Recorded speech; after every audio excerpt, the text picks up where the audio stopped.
you've got high cholesterol. The doctor was like, let me just prescribe a statin for you. And that was it. And he came home. And I just remember just being completely taken aback, thinking, okay, I know I'm not a prescriber of blood pressure medications or statins for patients. That's not necessarily my everyday experience with my patients, but there's got to be more to it than that. You didn't get any counseling, nothing, a follow-up appointment. And the follow-up appointment was, Right. well, this is probably genetic. You'll probably have another medication or a higher dose and, another medication stacked onto it over time. And I just remember my brain just rejected that. I was like, there's got to be a different way. We can't just submit ourselves.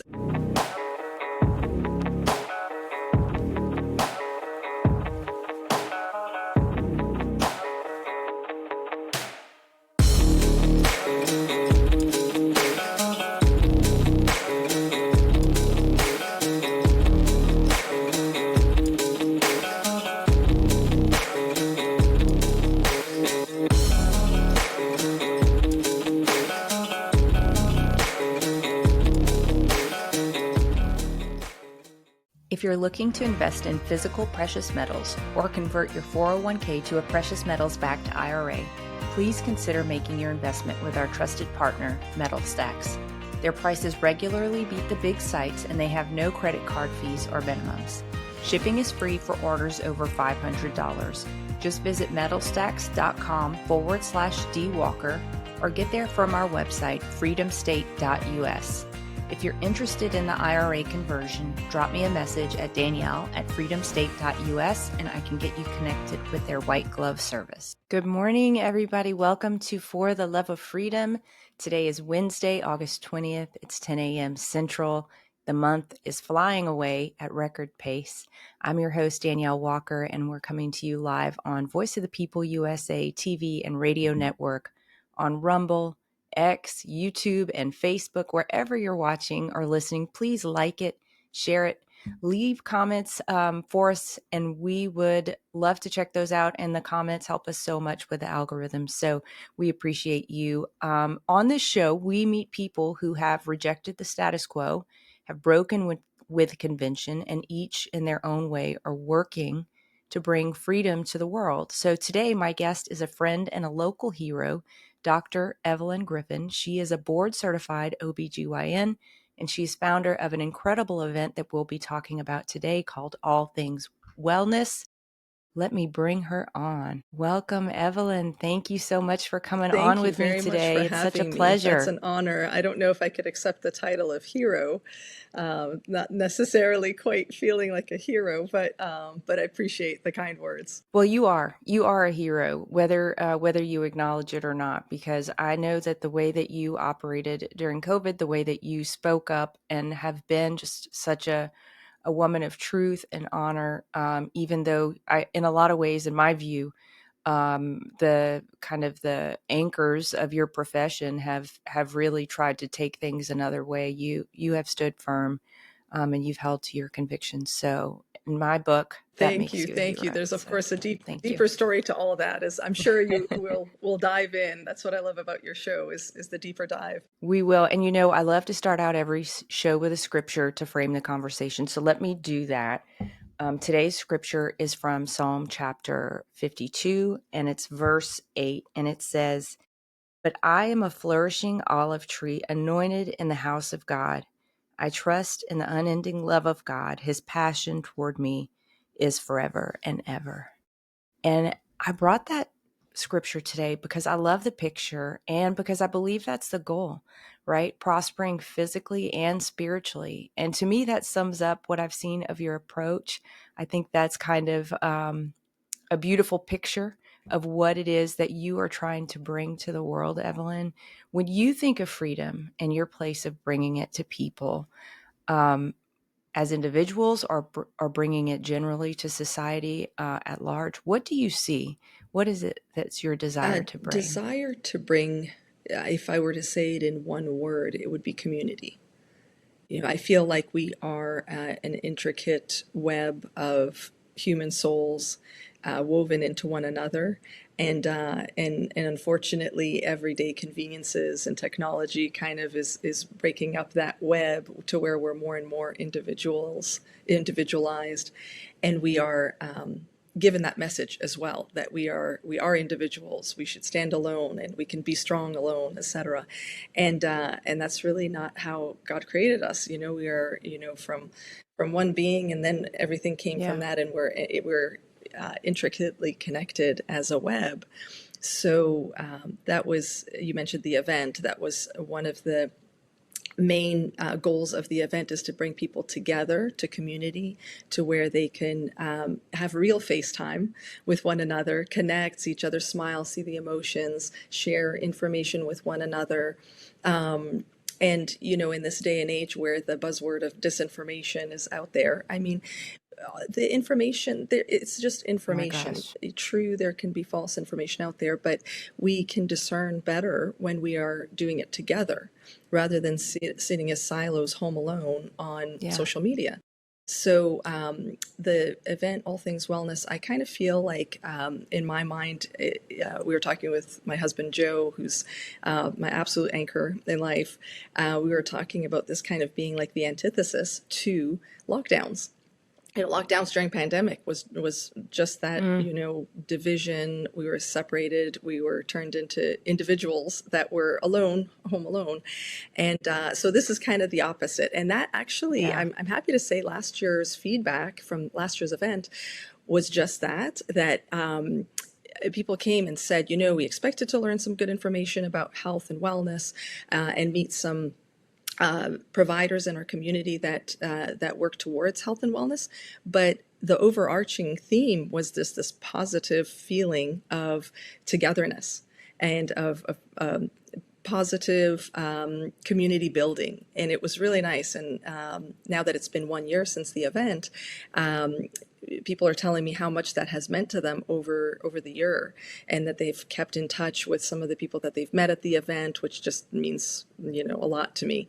That was the goal, the ultimate goal of the event. Well, I have to say, I went last year, and I was just, I was telling you yesterday that the amazing thing to me about it, or the thing that struck me, because of It was course the I didn't first really one. know what to We didn't know expect. too much. It's a first time event. Exactly. And the thing I loved about it was that, you know, for people who have been on some kind of truth journey related to their health, whether they are suffering chronic illness, whether they are just understanding that the food we eat is not necessarily good for us, the water we drink is not necessarily good for us, wherever people are in kind of their journey of uncovering the truth about the The environment that we're AirPods we living use in, sometimes. and the environmental toxins. Yeah. I was just using it because Exactly, we had noise outside. exactly. So for the Or convenience what? of you being able to hear me, I put in the AirPods. But yeah, it's everywhere, trying to be mindful of not erasing everything out And of I your life, because then we'd really be living in a cave, but trying to minimize and be aware well, of what it's our true. environment is doing to us. It is, but I think what you said, that togetherness of people kind of all coming wherever they are in their journey of discovery and seeking the right path for their own health, wherever they are, and that was very evident in the event last year. I think it was the speakers were, I think, just really beautifully frank. And for people who have gone to conventional doctors their whole lives, to hear some of these people get up and say, these providers get up and say things like, if you want a cure, the only cure for addiction is Jesus. I was like, my eyebrows got really big. I was like, oh, we're going there. We're really going there. That's so wonderful. Like, somebody speak the truth here. So anyway, congratulations on last year. And I'm looking forward to this year. I want to get into it a little bit more later in the show. But before, let's talk a little bit more about Dr. Evelyn Griffin. So you've been on the State of Freedom a couple times, but for people who are new viewers, would you talk about your background and kind of give us some flavor of where you came from and kind of bring us up to speed through COVID, because that was such a pivotal time, especially for people in your profession. Of course, it's a pivotal time for everybody for different reasons, but I love to kind of get your Sure. journey. Yeah. So go for it. There's a lot of flavor at the beginning. Not of my own making. I was born in Poland during communism, and when I was 5 years old, my parents defected.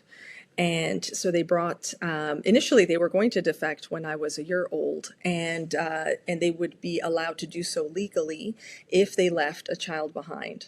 And that was just the rule at the time. And often families did that where they left the youngest child. And I was the youngest, so I would have been it to be left.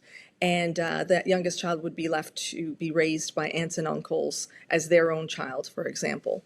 But the idea was that the government felt that you would come back for this child, so you weren't really defecting. There was a reason for you to come back, and they could also save face that really the whole family didn't leave. Yeah. But my parents thankfully said, it's all or none. They waited out another 4 years and then escaped through an Austrian refugee camp, and then through a legal immigration process out of the refugee camp into Canada. We immigrated to Canada. So that's where I was raised in Canada, mainly in Toronto. But I think my background of my Polish background and my parents having gone through that experience had shaped a lot of my way of looking at things a little bit differently and a little bit of out of the box thinking. So then I did my undergrad at University of Toronto, and at the time, and I was trying for medical school. The spots were very few in Canada. It was a little bit of an unusual environment in terms of medical school applications. So they were actually accepting more Americans than Canadians. So I ended up just not wanting to go through a PhD and waiting a few years before reapplying. So I went to an offshore school called Ross University, and that turned out to be a huge blessing. I felt I got a fantastic education, but also met my husband, my future husband, Joe Griffin. When we finished med school, we started residency at LSU New Orleans. I did OB-GYN training, and he did vascular, general surgery and then vascular training. So when we he is from Cajun. here, He is my Evelyn? reason for being here. Usually Okay. when somebody's not from Louisiana, they're married to somebody who's got their feet stuck in the Louisiana mud, as they say. So Yeah. I learned that. But during Mm-hmm. residency, I fell in love with the culture. So I was a willing participant to settle down. He was born in Galliano, so he's from the Lafourche Parish area. Down the bayou. So after residency, in New Orleans, we settled in Baton Rouge.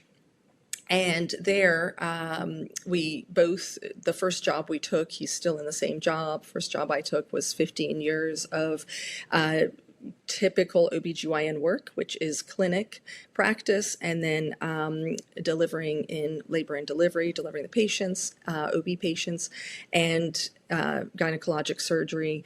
Very happy to have been able to operate on the Da Vinci robotic operating system as soon as it was FDA approved back in '05. So that was a fantastic part of my career. But about 5 years in, I started getting in this sense that, people are, I went into my field where typically childbearing age women are quite healthy. And I was very happy to engage in their obstetrics health during their pregnancy. And then I would look across the dinner table, and then Joe would be talking about his patients in the profession he chose, a very sick chronically ill patients, heart disease, diabetes, where he was having to improve their blood supply to their limbs and save them from amputations, for example, because of severe chronic illness. So we would have these conversations about different, how we managed patient cases, and the contrast was just stark. My patients were healthy, his were not. We were doing different things in our fields. But then after another 5 years, it was almost like things were catching up with my patients to getting sicker. Like we were starting to look at chronic kidney disease is popping up in my patients, not just acute kidney insults, and hypertension that was hard to manage. And then, of course, that would roll into when the patient would get pregnant into preeclampsia. And more patients were getting preeclampsia. And I was just making this observation after about 10 years of practice. We would sit at the dinner table with the kids, and we had this theme of everybody mention either something new they learned or an observation from the day. And my observation from the day was that, I'm observing this pace of disease, and if we were to take diabetes as an example, if we had this pace of diabetes that is skyrocketing back in, 4,000 years ago, we would be extinct by now. We wouldn't make it. And so after a few years of this, I would petition my workplace for more time per patient visit because we just weren't accomplishing much in 15 minutes. Sometimes those 15-minute slots were double or triple booked. So, I mean, realistically, how much can you do in 5 minutes? And right. Well, especially as these cases get more and more complicated, right? 15 minutes might have been sufficient for a healthy 23-year-old. And so the time slots never increased. But so after a while, I was like, okay, there's got to be something more. And I started to discover that I had a passion for learning more about preventative health.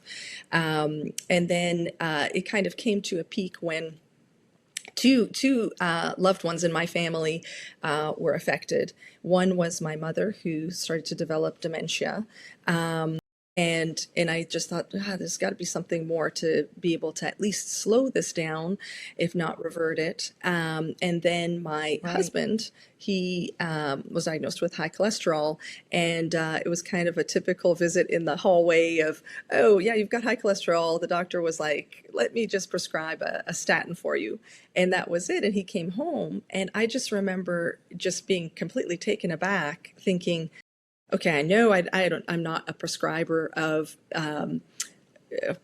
blood pressure medications or statins for patients. That's not necessarily my everyday experience with my patients, but there's got to be more to it than that. You didn't get any counseling, nothing, a follow-up appointment. And the follow-up appointment was, well, this is probably genetic. You'll probably have another medication or a higher dose and, another medication stacked onto it over time. And I just remember my brain just rejected that. I was like, there's got to be a different way. We can't just submit ourselves. And Joe's a doctor. I mean, we conduct ourselves to where we don't expect special treatment, but I just thought, okay, if that's what we're getting, then the patients are definitely getting less, less. I mean, there's zero counseling. Right. So, 100%. So that's when I started looking into what's more out there, and was really convinced that lifestyle is a big factor. So went to get certified in lifestyle medicine, which has become a board certification in itself. So got that, and was able to do a lot of that. I really believe in practicing what I preach. So I was able to do this lifestyle medicine to a T, but really saw the challenges of doing it in a family, with the children, and then let's say older Cajun family members that are very intimately tied to their foods that their grandparents made, that unfortunately those ingredients like flour, for example, is not made like it was 30 years ago, or even 20 years ago. So I saw those challenges and thought, okay, well, there's got to be more to it. And then, of course, started noticing more and more environmental toxins that lifestyle. Before you go into that part, would you talk a little bit more about this lifestyle certification and like what does that mean? What does it look like in your day-to-day life? It seems intuitive, thank you for but asking that. That's maybe true, it's not. for me, it was intuitive, but that's one thing I have found I have to learn what people know, and there's so much they don't, and I have to learn how to communicate that. So Around that time, I think I'll explain it through a mnemonic from Barbara O'Neill. So Barbara O'Neill kind of came into my life around that time. I don't know her personally, but it came into my life through just learning and studying. And I felt compelled to learn what is it in our lifestyle that is helpful to your point, to your question, that I can learn from the most sage elderly teachers before they pass on from this earth. And not that Barbara O'Neill is that old, but found her. So she is from Australia. She's a naturopath from Australia that around the time of COVID, even before then, was ostracized because she was really saying a lot of things that could be treated early through lifestyle. So I'll share with you her, in fact, I kind of pulled this off my fridge because as a testament to practicing what we preach, I wrote this down years ago and I still have it on our fridge. This is her mnemonic. And she summarizes all things lifestyle in the mnemonic Sustain Me. So it's basically starting with the S, sunshine, the use of sunshine. And sunshine in general is many different wavelengths of light, many that we cannot see. For example, one hot topic right now is infrared light, red light. Infrared light we cannot see, but we can feel it. That's heat. And it penetrates deeper into our body. It's a longer wavelength, penetrates deeper into our body. In fact, it penetrates to the level of our mitochondria, the powerhouse of our cells. And basically, in a very simple way of saying it, it energizes it. It makes it easier for that powerhouse to make energy for our body. So just being out in the sun exposes us to that and lets us absorb just God's creation of the sun and is life-giving. And if life-giving sounds, kind of hyperbolic, anyone who's ever planted a seed in the ground and watches it with and without sunlight, it's not going to grow. With sunlight, you see it just flourish, develop different colors, turn into a bigger plant. So it's truly life-giving. So if a plant can do that from the sun, there's got to be something in there for us. So the use of sun and what I recommend there, do you want me to do that? Do you want me to general lifestyle recommendations? Yeah, please. So with the sun, it's good for us all to have at least 15 minutes of exposure. Everybody's going to be a little bit different. If somebody hasn't been out in the light for, 10 years, they work night shift and they're in the office, they're very fair skinned. You want to just start off with 5 minutes and work your way up. But I'd say about at minimum 15 minutes. You do want to avoid the high UV index times, which in Louisiana is about between 10 till 2 p.m. We still do need some UV light. UV is very sanitizing. We actually use it in operating rooms. We have these little robots that look like R2D2s that go into an operating room and they beam out UV rays to sanitize a room. So it's sanitizing, but we don't want too much of it. It can be damaging. So if we avoid 10 till 2, or at least be in shade during that time, we do get the other wavelengths of light that are good for us. So that's sunlight. One thing that is more commonly known is that sun exposure to our skin allows our skin to make vitamin D.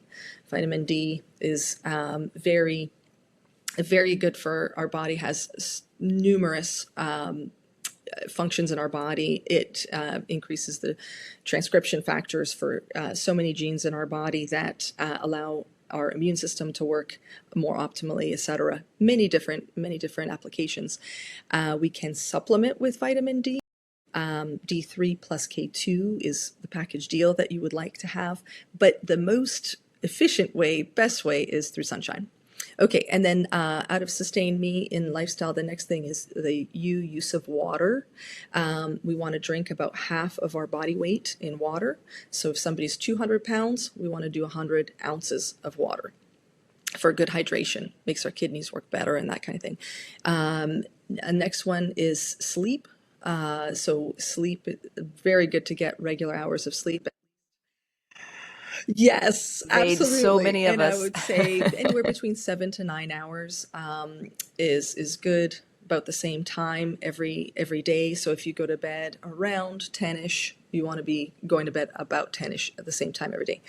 The ideal would be to go to bed when it gets dark and get up when it's bright, if possible. But if not, if you're going to bed after dark, to try to limit how much LED light exposure we get with either turning down all the lights or getting red light bulbs. There's literally different red wavelength light bulbs that you can get nowadays, and we have that. It's kind of funny coming into our house. It looks like, my husband says, it looks like the red light district. What are our neighbors thinking? And they just laugh it off. They're like, we just assume you guys have a disco. So we have red lights, or we have those blue blocker sunglasses that they can make look pretty cool nowadays. So sleep is very important. That's when we heal.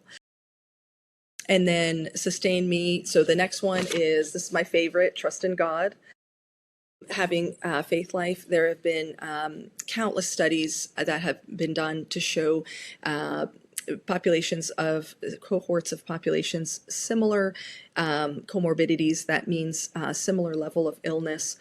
When are they likely to die? And those who have faith in their life are much more likely to live longer and live healthier till their last day. So it's something that even science, cannot dispute. Next one is abstaining from drugs, alcohol, all the toxic stuff, vaping especially. That's a hot topic now that we definitely need to avoid. The I stands for inhaling, so deep breath exercises. That's something that Joe and I will do with Wim Hof exercises, like these deep exercises, but it doesn't have to be any particular regimen. It just has to be to where you are fully inhaling your rib cage, belly breathing, pulling down your diaphragm so you can really expand your lungs. We started doing that on the regular. We do that pretty much daily nowadays, all of these as part of our routine. But the breathing we started at the beginning of COVID because we saw people getting on ventilators and pulmonary lung damage from were intubated. So we're like, okay, we really need to be able to expand our lung volume, really open up our lungs, and you can oxygenate much better that way also. So important to do that. Finally, when you do take nice, slow, deep breaths, what happens is when you're inhaling, you are inhaling, exhaling, you're activating your parasympathetics, especially, and you're calming down your heart rate. So you're kind of bringing down that cortisol drive, that stress drive. Especially at the exhale. So when you're exhaling, nice, smooth, long exhale, that really tends to calm the body. Okay, and then nutrition, that's a whole big topic with diet and all that, and we can pick that up a little bit more. And then, so sustain me, and I'd just like to give her credit. So moderation and exercise. So moderation is everything in moderation. Like, for example, I do not like to use my AirPods. There is not enough studies to show safety for our brain and having devices near our heads, etc. So where I see moderation is I do have these conveniences. For example, it's so loud right outside my window, you wouldn't be able to hear me. So I'll use it for a situation like this. But when I am working around the house or cleaning, I'll put my phone on speaker and I'll have it set aside and not, definitely not in my bra. I try to set it on the table. So, just having moderation in different things. And then finally, exercise. That is another life-giving, just movement in general. So, absolutely. You don't use it, you lose it. Yes. Yeah. So obviously a lot deeper and more in depth we can go in each one, but that's a little bit of a summary. No, that's super helpful. And I love Barbara O'Neill. She has a big place in our home. So yeah. All right. So pick up from, okay, you got your lifestyle certification and then, and then that's where I cut you off. At that time, that was actually 2019. And I went to do a conference for lifestyle medicine. Went to Australia at that point. I had been awarded a teaching award, and my workplace had a relationship with Queensland University in Australia, so we took the family there. And when we were there, we were really able to live the full lifestyle extent, and that was kind of the peak, the excitement, like this is possible. And then COVID hit, and then COVID kind of just showed Yes, So it you got a kind of was taste of like, it okay, and now it here are all the pulled it challenges all with away. lifestyle. Every single aspect of this lifestyle framework was impacted by COVID, and then I guess to really summarize the second part of my educational ventures, seeing how we call it spikenopathies or spikeopathies, where the spike protein in somebody, either from the illness or from the vaccine, can affect their health. That's what kind of got me into functional medicine and learning functional medicine, which is the root cause medicine, and looking at it from the level of the biochemistry of the cell, the functioning of the cell to the level of the mitochondrion.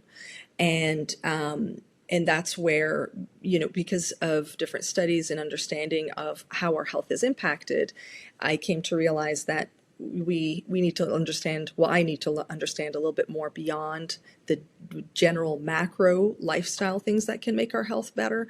On the micro level, what do we also need to understand? So I went into functional medicine training for that. So that's kind of summarizes my professional journey. And give us a little bit of flavor of maybe like an example of something that would not necessarily be so obvious to people that you learned in your functional medicine training that you're using, that maybe you wouldn't have gotten in conventional. Okay, so this would be in the functional medicine world. I'll give you two examples that are perhaps known about, and that are just general topics. They're not too specific, but vitamin D, for example, you hear being talked about all the time, but in the conventional world, it's kind of downplayed. Specifically during COVID, we were told not to test it, not to test for it, which was surprising because that's when studies were coming out showing that, if there was a certain level of vitamin D, if patients had at least over a level of 60, then you would have a lesser chance of dying from COVID, for example. And it's, of course, hard to study this down to exact causation. We call it association. And it's because vitamin D has so many roles in our body. But nonetheless, we were told to not study it. And then going over into the functional medicine world, it is just kind of a known absolute truth that vitamin D is very important. And if you're not going to get it from the sun, you should supplement, and you should check your blood levels to make sure that you're absorbing it correctly, that this is a foundational component of your health. Another example would be omega-3, fish oils. So that's something that you hear about all the time. But in the functional medicine world, we really do a deep dive into how much you would take, and the numerous reasons, the numerous functions that the omega-3 fatty acids have in your body. So it wouldn't be just a quick prescription. It would be a deep dive into how are you deficient? Why are you deficient? Are you, I guess this would be a good way of summarizing it. In, I guess, the conventional world, the more common application is, we know omega-3 fatty acids are good for you, so either eat more salmon or here, take these tablets. The functional approach would be those two things as well as this is exactly how much salmon you should be eating to get this much omega-3. And if you're going to supplement, then this is how much supplementation you should take. And then let's check you, not just normal, regular blood levels, but let's check it in your red blood cell, because that's where we're going to see if your vitamin or if your omega-3 is actually absorbing. So it's a little bit more in depth, Okay. Awesome. not surface. You could be taking these supplements, but not knowing if or eating the foods, but not knowing if your body is able to even absorb them. So functional medicine would go deeper. If you're not absorbing, then the deeper dive would be, okay, now we know you're not absorbing it well, your levels are not good. Why are you not absorbing them? So the next step is, what's going on in the gut where it's supposed to be absorbed? Let's analyze your gut function. Yeah, I love that. And I love that your journey has taken you kind of first to the natural things and then deeper into what's really going on in the body. Because I think if we lived in a world that was not so invaded by environmental toxins, that are depleting our body of the things that we're putting into it to start with, then you probably wouldn't have had to go to the second phase. You could have stayed in the natural realm, and that's wonderful. But I think where we are now, there's so many chemicals being sprayed, whether, the geoengineering, or even if you're just, near some kind of agricultural development where they're spraying, doing crop dusting, that's being sprayed on you, and those chemicals will have an impact on the way that your body reacts. I mean, the chemicals will have, an impact on your body, and a deleterious effect on some functions because of what it does to the mineral interactions and the vitamin interactions, the water interactions. All of that plays a part. So understanding what's really going on in the body is unfortunately really needed in the world we live in right now. And I pray that one day it's not so necessary, and we could just eat something and know that the vitamins are getting in and the body is absorbing it. That's getting back to the natural place. That will be an amazing development in our lives. And of knowing these things, having better, health literacy in these things is kind of what this event is about too. Is, for example, what you just mentioned, eating a food and not questioning it. We traveled to Europe, to humble Poland last year, not that affluent of a country, although their economy is doing well, but over time, I mean, just suppressed by communism, without borders for a long time. I mean, just a poor country, and yet they have one wonderful aspect, many wonderful aspects, but one in particular is that they do not allow glyphosate, which is Roundup, on their crops. So when we went there, we absolutely, one of my favorite foods is pierogi, which is our version of Italian ravioli. So a lot of pasta. And I said, I don't care if my joints hurt. I'm going to eat so much pasta that, here people's joints hurt because of the gluten and the pesticides that we don't realize that have trickled down into the food, and it gets stuck in our joints and it causes inflammation, and you're hurting or you're bloated. It's for the same reason, and so that will happen to me if I overdo it. And so I said, we only go to Poland so often. Last time I was 14 years old, so I'm gonna binge on all this food. Another one of those things of moderation. I'll binge once in a while, and I ate so much, and I felt fantastic. I was shocked. So that's amazing. It is possible. So it is possible. Yes. So yeah. How wonderful. Well, let's get into the event a little bit, I didn't want to cut you off from your storytelling either. To mention just what happened during COVID, and I do appreciate you calling me hero. Yeah. Far from that. I do have many heroes that I look up to, but just really far from being a hero. Honestly, I like to connect with people on that because it is a confusing time, and I'm open to talking about it. And that's something that I don't want us to not talk about it. Some people are like, well, it's over. Why would we talk about it? And it's, obviously very far from over. But because I acknowledge that it was a very confusing time. I myself, when going into the pandemic started, I was, I like to say, I kind of had the scales on my eyes myself, and as a physician, I was watching the pandemic very closely because I had a feeling it would come to our shores when it first erupted in Wuhan. And I thought, okay, it's coming here. I should know everything about it because this is going to impact, my knowledge is going to impact my care of patients. So if anyone followed it very closely from the beginning, it was very odd. So you knew something unnatural was going on. So I really distrusted the entire process. But when the vaccine did come out, I personally, I was in the thick of trying to take care of patients like anybody else, trying to figure out, do we mask, do we not? I really, at the beginning, felt that it was understandable if places closed down for 2 weeks and then added another 2 weeks on top of that. After that, I was like, it's a little bit of a head scratcher. What are we doing here? After, a full month. Yeah. But at the beginning, I could understand how there was a lot of confusion. We didn't know what was going on. I myself, when the vaccine rolled out, I felt like I did not need the vaccine for my health. I keep myself, like I said, I try to, practice what I preach, keep myself healthy, felt like I did not need it for my own health.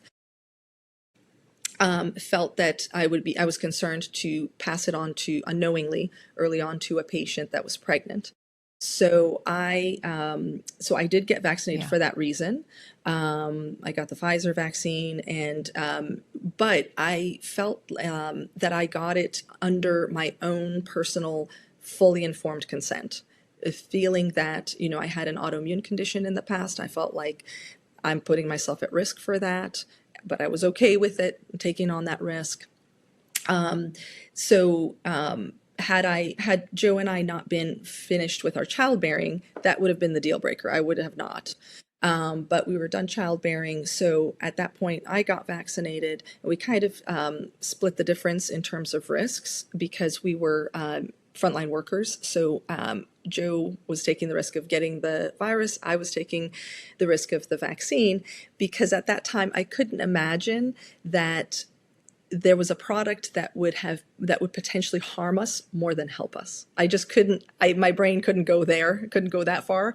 I had a feeling that there was really something very, very not natural about the virus and the release of it, but, or the escape or whatever you want to call it. It was just not natural. But as far as the vaccine, my brain just was not able to go to that level of planning. So I did get vaccinated. And then after that, it was kind of like I was watching everything unravel in slow motion. And I thought, for me, the line in the sand would be if this is ever mandated, number one, and especially mandated on our kids.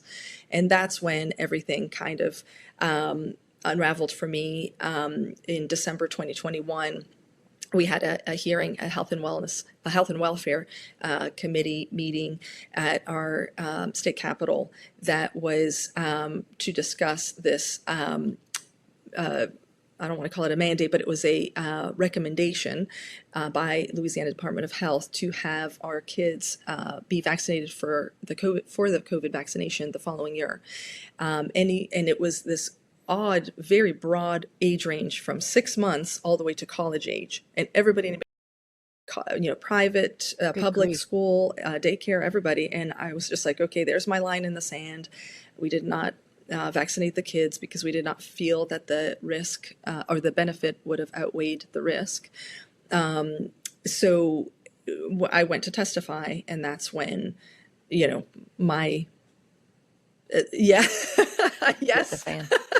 Basically. And the awakening, Evelyn's great awakening happened. But I call it that because, I was sitting in the committee room on the Capitol. It was just shocking to see what was not reported on the news. In fact, it was, the opposite of what was reported on the news.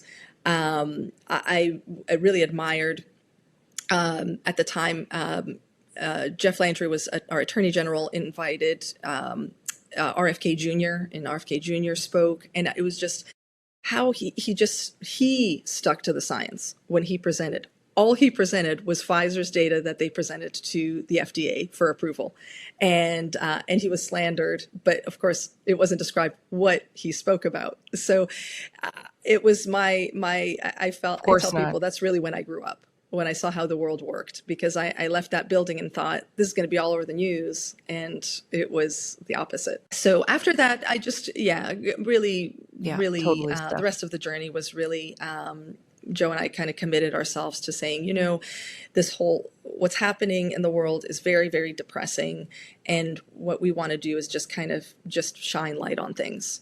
And so part of that is stick to what we know, which is health matters.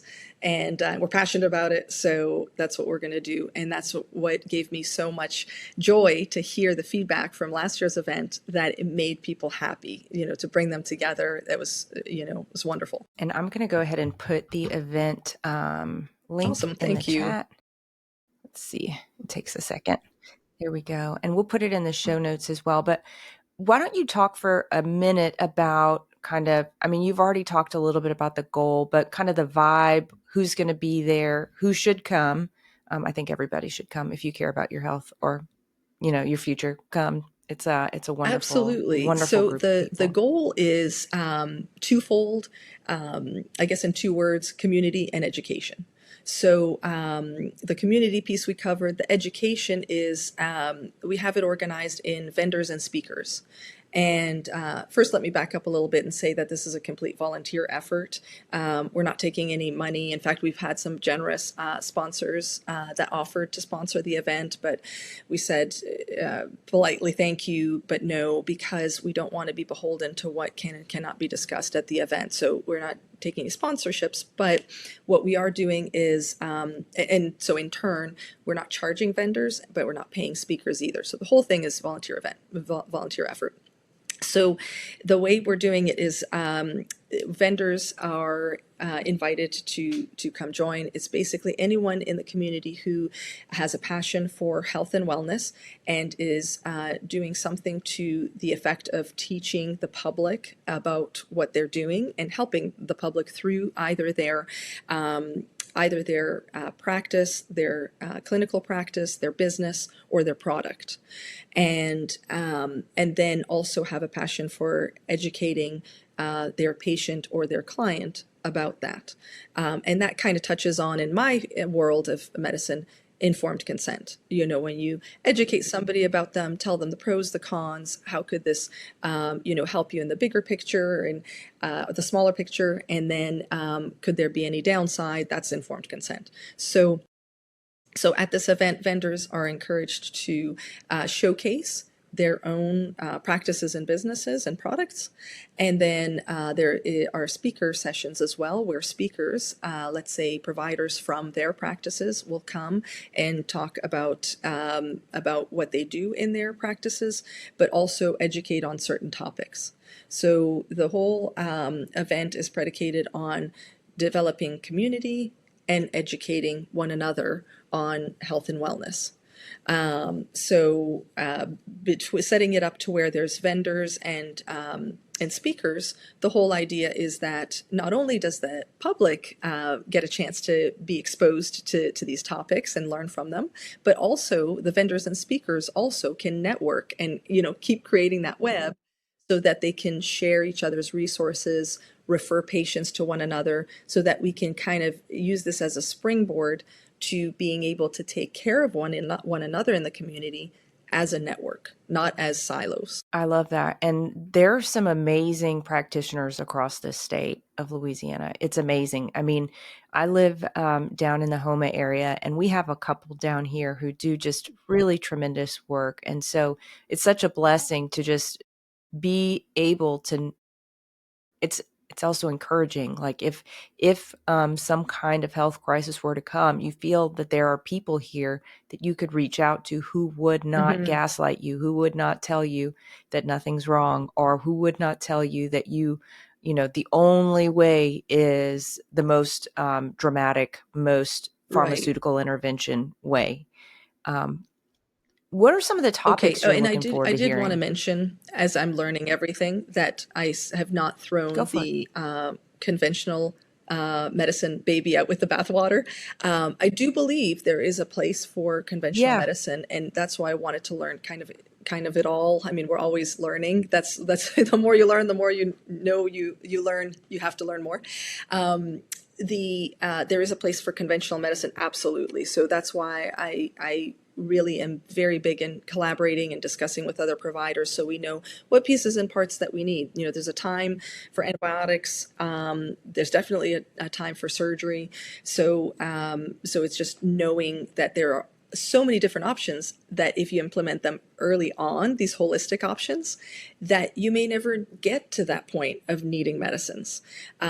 Because sometimes, unfortunately, where some people are at the point of needing surgery or medications, where we can sometimes be past the point of holistic medicine. But surprisingly, if you implement a lot of them and have a lot of drive to do that, you can reverse even terrible chronic illness. Anyways, I'm sorry, what was your question? I wanted to add that with them.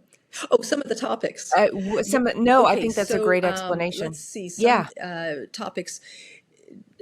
We have general topics that we'll touch on again, like last year, like spirituality being the foundation of health.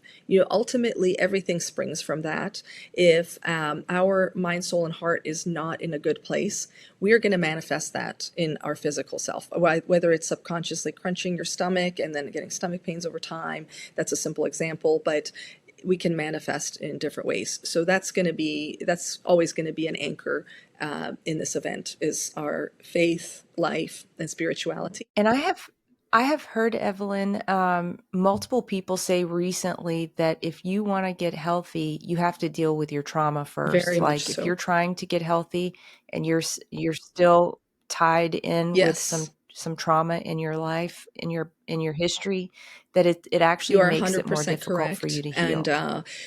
I wanted to say the speaker that will be speaking to this is Pastor Tony Spell. He and his wife, Sister Shay, were very kind to offer their venue space, their large venue space that even makes all this possible.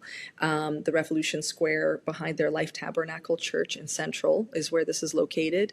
They have a 5,000 seat venue space for some of their events, especially their youth events for in the summer for Revolution. But he will be speaking to this, and you are 100% correct. Unfortunately, when we're very little, under 3 years of age, we don't have a lasting memory, and so perpetrators know this and can really cause some trauma early on, and that unfortunately does get seeded subconsciously, and it can manifest itself in physical ailments later in life. So that is true. So one of our speakers last year spoke, Andy Yarborough, he spoke about how he works as a psychologist with spirituality as part of the process.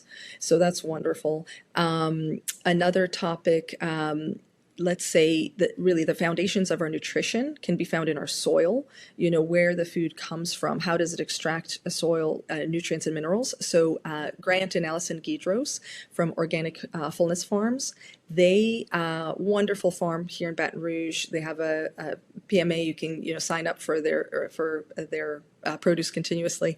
They give great talks about regenerating soil, starting even backyard gardens. So kind of the foundations of health and seeing that little seed that we talked about and how it grows. There's something about watching that and Yeah. seeing that can transform even your well-being. It's wonderful. A novel topic this year is going to be about EMF. So, and I'm going to mention this because if my friend ever sees this, it's Dr. Holly Grow. She's a retired ophthalmologist from New Orleans.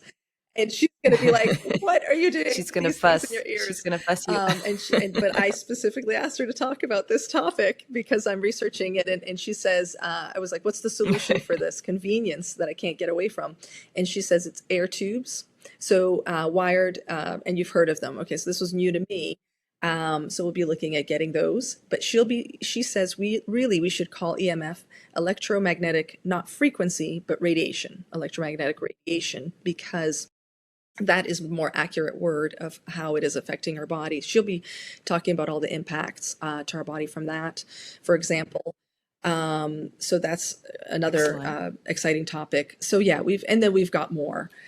We will be the link that you'll be posting has a link to the Facebook account, and people there can look on Facebook. We'll be publishing the topics later today and all the speakers. Yeah. Awesome. Wonderful. Yeah. And a reminder that the event is in Baker at Life Tabernacle Yes, Church this in Saturday. Revolution Square behind it. It's And nine to give us three, the 9 to times. It's 3:30. 9 to Yes, 3:30. yes. We've got vendors setting 3. up from 7 to 9. I'll be there at 6. If anybody wants to come early for a little breakfast beforehand, we've got some breakfast going till 9 o'clock. The event officially starts at 9 and till 3, and then we figured we'll give another half hour for the vendors afterwards. Awesome. Well, and if anyone's coming, I will be there. I will be a vendor as well. I'm really, really looking forward to it and just appreciate you so much for putting this on. I remember when we were closing out last year, people are like, can you do another one? Can Yes. you do this quarterly? This is a massive undertaking. So I'm sure you're not signing Yeah, up not quite yet to do quarterly. it quarterly, but Looks like I think that's just a yearly so testament. far. And we do have the date. I'm happy to announce for next year. It's going to be August 15th, 2026. So we got that. Put a plug. Okay. But Okay. this one, yeah, Awesome. Save the this date, Saturday. everybody. Awesome. Well, God bless you, Evelyn. Thank you so much for joining me today. I just want to remind our listeners that tomorrow we will have 107 joining us back on the State of Freedom. We will be back here with you at 10 a.m. Central, and he should be a very interesting guest. He always is. He'll be talking about his perspective on chemtrails and geoengineering, which is, I think, running counter to some of the stuff we've been hearing. So get ready for that. And he will also give us an update on what's happening at the federal level with elections, which there is a lot going on there. So with all that being said, I hope you all have a wonderful rest of your day, and God bless you, Evelyn. Thank you for joining us. We will Thank you be so much for seeing having you me. I'm on honored. Saturday. Meet the world's first living, full-spectrum, certified organic CBDA hemp extract. Nesa's hemp oil was extracted from seed to bottle without chemicals, solvents, or heavy metals, and it surpasses world-class standards for purity. This pure and powerful CBDA has been proven to reduce aches and pains, ease mental tension, and promote better sleep. To get yours today, visit the Shop Our Partners page at freedomstate.us. Thanks for joining me today on For the Love of Freedom. It is an honor and a true privilege to get to spend some time with you. If you're looking for other episodes of this show, you can find them on all of the State of Freedom platforms. And a reminder that this show is live on Wednesdays at 10 a.m. Central. God bless.